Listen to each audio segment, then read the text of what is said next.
अपने धन को कुछ भागों में बांट लिया करो। परमात्मा ने आदेश दिया है, उसको नाम दिया है वाणिज्य कल्प, है जी। क्या नाम है? वाणिज्य कल्प। जैसे सूक्त नाम दे दिए जाते ना किसी को, लक्ष्मी सूक्त, पुरुष सूक्त, शांति सूक्त, ऐसे नाम दिए गए हैं। तो एक कुछ मंत्रों का संकलन है, उसको नाम दिया है वाणिज्य कल्प। व्यापार कैसे करें? देखो, सबसे उत्तम काम होता है खेती। वो अलग बात है, खेती सबसे नीचे स्तर पर पहुंच गई है आज, क्योंकि किसान खेती करना जानता नहीं है। आप में से हो सकता है कुछ किसान हो जो कह दे कि तुम जानते हो क्या, हो सकता है ये कह दे। सौभाग्य से मेरा जो जन्म है वो किसान परिवार में ही हुआ है, इसीलिए मैं खेती की बहुत बातें जानता हूं। और अध्ययन करने के बाद तो मैं बहुत बातें जान गया हूं। आप चाहो तो मेरे से जीरो बजट खेती सीख सकते हो। जीरो बजट खेती, आपको पैसा ज्यादा खर्च नहीं करना पड़ेगा, पैदावार बढ़िया होगी। दूसरा नंबर है व्यापार का, और तीसरा नंबर नौकरी का, और चौथा नंबर मजदूरी का। ये 4 काम है और सारे काम इन्हीं में आ जाते हैं। पर आज नौकरी नंबर 1 पर आ गई है। नौकरी और बाद बाकी सब बेकार। गलतफहमी हो गई लोगों को। सबसे बढ़िया काम इस समय कोई है तो व्यापार है। व्यापार, चाहे छोटी दुकान हो, दुकान करो, बढ़िया काम है ये, अपना काम करो। और जो जिनके पास कौशल होता है ना, कौशल, वो तो दुनिया में कहीं भी खड़े हो जाओ, वहीं पैसा कमा सकते हैं। प्रधानमंत्री ने ऐसे ही नहीं कह दिया था कि पकौड़ी बना लेना। पकौड़ी बना करके जो एक बहुत बड़ी नौकरी करता, उससे ज्यादा जीवन जी सकता है बढ़िया। पर लोगों को दिमाग हो गया खराब, इसीलिए समझ में आती नहीं है बात। व्यापार कैसे करें, तो वहां परमात्मा ने, मैं सारांश में बता रहा हूं, समय नहीं है ज्यादा। सबसे पहले व्यापार की योग्यता हासिल करो। सामान कैसे, कच्चा माल और पक्का माल कैसे बनता है, यहां से व्यापार शुरू होता है। और व्यापार के अलग अलग प्रकार हैं। आप इतना भी कर सकते हो, बाजार से सामान लाओ और बेच दो, ये भी व्यापार है। और उसमें सबसे बढ़िया बात कही है कि व्यापार में अपना व्यवहार ठीक रखो, है जी। बोलो क्या? व्यवहार ठीक रखो और व्यापार को बचाओ चोरों से, लुटेरों से, ठगों से, बेईमानों से। अच्छा है ना पते की बात? बोलो, शराबी से, जुआरी से, इनसे बचाओ व्यापार को, अपने आप को भी बचाओ तो सफल हो जाओगे। कितने लोग हैं जिन्होंने व्यापार खत्म कर लिए, संगत गलत, व्यापार खत्म, पूरी तरह खत्म हो गए, उन्हें कुछ नहीं बचा उनके पास। और परमात्मा का जो संदेश इस समय जो देने वाला हूं सारांश में, वो बड़े कमाल का है। परमात्मा ने कहा कि जब आप पैसा कमाते हो तो उस पैसे के कुछ हिस्से कर लो। कुछ हिस्से कर लो। जैसे मान के चलो आपने महीने में कमाए 10,000 रुपए, तो 10,000 के 10,000 को घर पर खर्च मत कर डालो। अगर आपने 10,000 के 10,000 घर पर खर्च कर दिए तो आप बुद्धिमान आदमी नहीं हो। परमात्मा ने आदेश दिया, विद्वानों ने इसकी व्याख्या की। परमात्मा ने कहा इसके कुछ हिस्से कर लो, उसका एक हिस्सा घर में काम चलाओ। घर में एक हिस्सा से घर का काम चलाओ, चाहे उसमें चटनी से रोटी खाओ। जरा ध्यान देना, मुझे आनंद नहीं आए तो पकड़ लेना मुझे। आपकी उन्नति ना हो, विकास ना हो, शांति ना मिले तो पकड़ लेना मुझे। चाहे चटनी से रोटी खाओ, लेकिन जितने पैसे महीने में कमा रहे हैं उसके एक हिस्से से ही घर चलाओ, सारा हिस्सा घर में प्रयोग मत करो।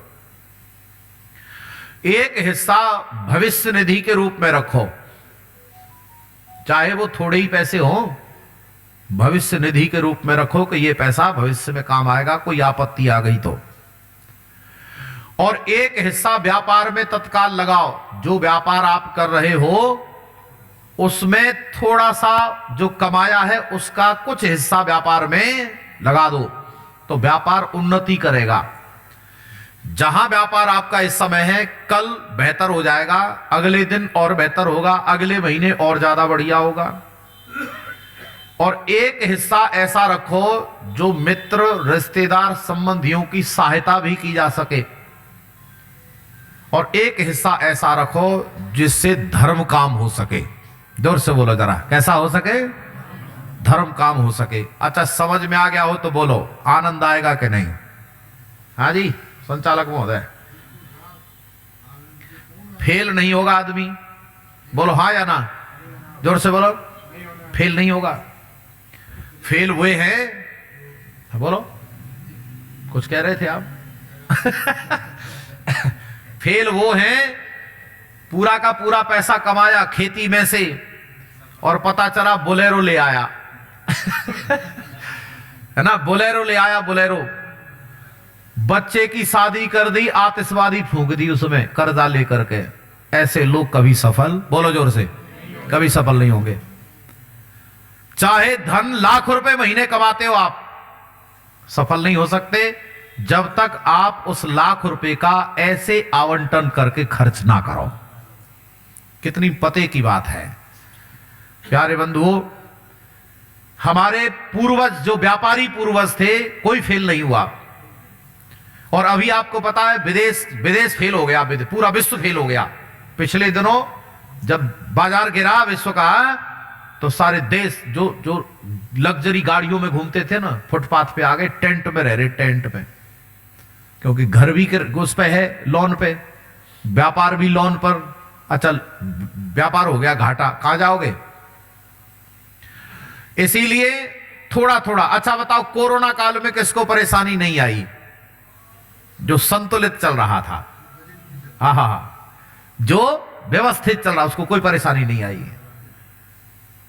जिसने भविष्य के रूप में 100 रुपए भी नहीं रखे, वो देख रहा था चारों तरफ, कोई सहायता करेगा मेरी? अरे भाई, मुसीबत कभी भी आ सकती है, परेशानियां बताकर नहीं आती, बीमारी बताकर नहीं आती। तब ऐसी स्थिति में क्या करोगे? अच्छा, अपने संबंधियों से रिश्ते खराब कर रखे आपने।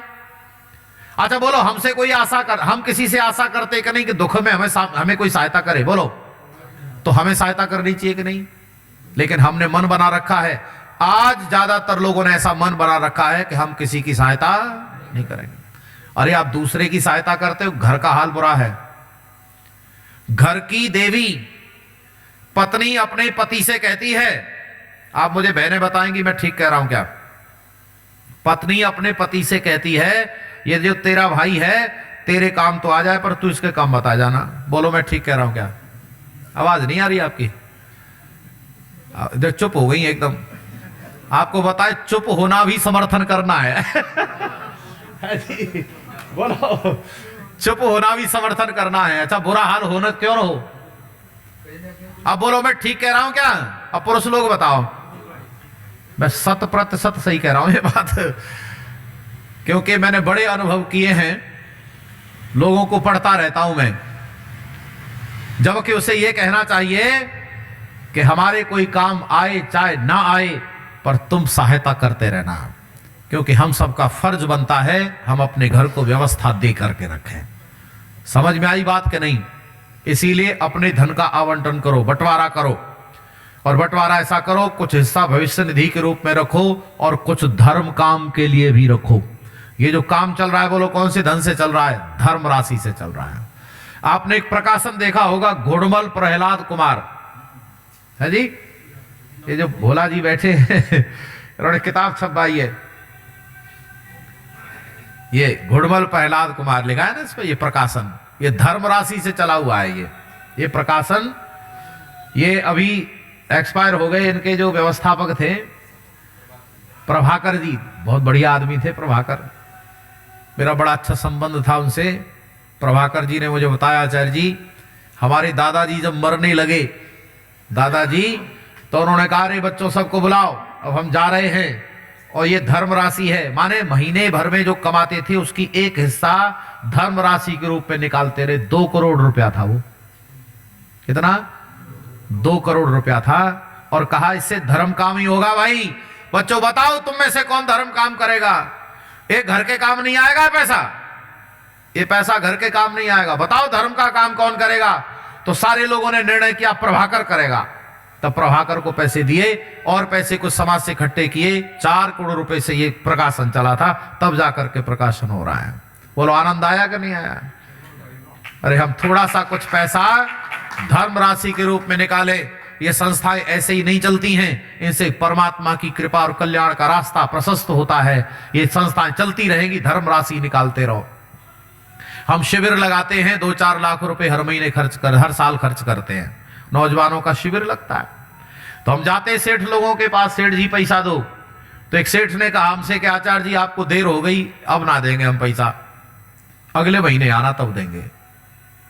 इस बार का जो बजट है धर्म राशि का वो हम दे चुके, इस महीने आपको नहीं देंगे, अगले महीने देंगे। अच्छा बोलो हमें बुरा लगना चाहिए कि नहीं? अरे जोर से बोलो।